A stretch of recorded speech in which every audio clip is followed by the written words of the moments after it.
Bonsoir à tous. Donc, bon, je vais pas aller loin aujourd'hui. En 2017, j'ai perdu un frère que j'aimais beaucoup, avec qui on s'entendait. Et quand je suis venue ici, bon, j'avais pas beaucoup de contacts. Mais chaque fois je demande, il fallait que je lui parle. On me dit, ah, mais il est de l'autre côté, j'ai pas le numéro, je demande d'aller chercher le numéro, puis tout d'un coup on me dit, il est à l'hôpital, puis il est mort. Donc, Alain Mampouya. Et ça faisait depuis un moment que Dieu, par Saint-Michel, me demande, va. Je peux pas partir comme ça, laisser les enfants, puis je vais prendre mon poste de cadre manager. Je viens de finir ma formation depuis le 23 juin, donc on est en plus en août, j'ai des problèmes d'hypertension, douleur, comment dirais-je, la hernie discale qui commence à me faire encore mal et tout.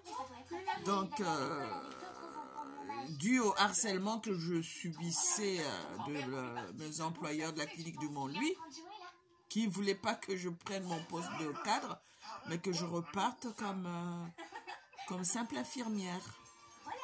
Ils ont tout fait. Et donc, du coup, comment on appelle, bon, il faut partir, parce qu'il y a eu le décès, il faut que je parte. Donc, j'avais que mon passeport français, mon passeport congolais. Quand je suis venue en France revenue en France en 2003, avait expiré. Puisque ça avait été prorogé une fois, donc ça a expiré.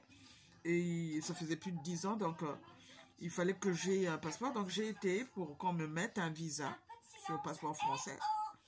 Et donc c'était tout, comment dirais-je, j'avais pas d'argent non plus, j'avais que l'argent pour prendre le billet. Et je pouvais pas prendre l'avion.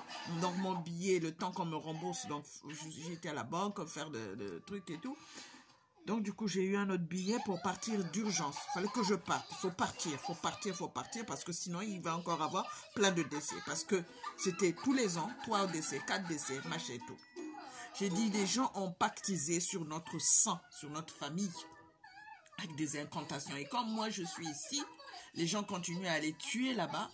Ils sont sur place, ils rentrent dans les hôpitaux, ils vont partout. Donc, je dis, non, ça ne peut pas marcher comme ça. Il faut que j'aille. Et je vais, bon, l'enterrement était déjà passé et tout. Et le 13 octobre 2017, donc on m'interdit de prendre l'avion parce que j'ai encore fait, mon état au niveau cardiaque n'était pas stable. Et puis après, le cardiologue, comment dirais-je, m'a déconseillé de prendre l'avion. Donc mon billet d'avion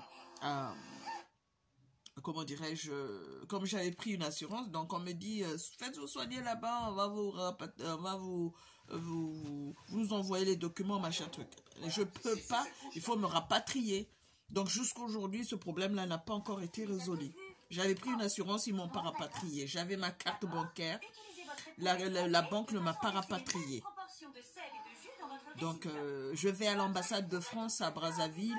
La secrétaire de consul, une certaine madame Fanny, d'après le prénom qu'elle m'avait donné, la secrétaire du consul de France à Brazzaville, ne veut même pas s'occuper de mon cas. Le consul m'envoie paître, m'envoie bouler. Je lui parle de trucs, m'envoie bouler. Déjà, il me reçoit, je suis debout. Genre, j'ai pas envie de te voir. Donc, comme ça. Donc, quand on est français, à l'ambassade de France, dans n'importe quel pays, c'est, comment dirais-je, ce sont les représentants de l'État sur place qui doivent vous écouter ou prendre en charge votre problème.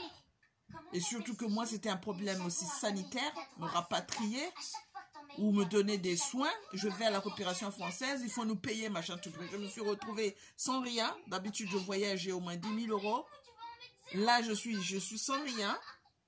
J'ai dit, mais je ne vais pas embêter tout le monde. Non, c'est un droit, c'était un droit. Ah ben non.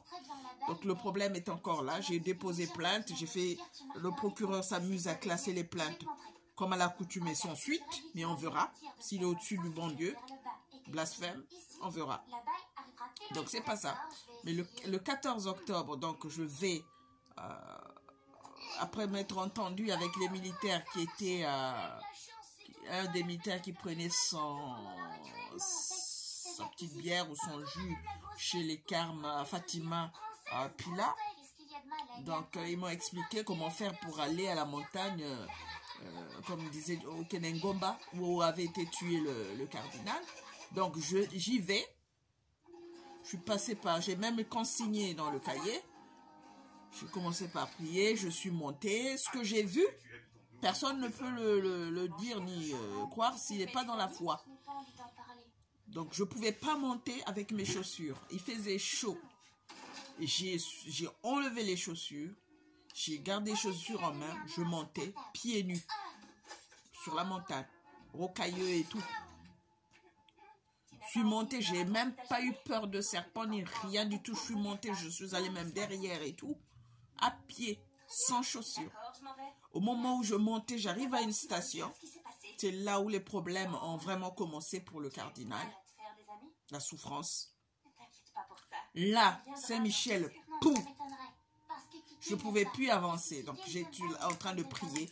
Il y a une petite, au moment où je priais, là, une petite qui passe avec ses parents. Et les parents, c'est des femmes. Les parents, quand elles descendent, la petite était devant. Dès qu'elle arrive peut-être à 200 mètres ou même 100 mètres avant d'arriver là où j'étais, elle jette les chaussures, elle aussi. Elle passe en courant, vite. La maman lui dit, mais pourquoi tu cours? Pourquoi tu cours? Reste là, ne cours pas.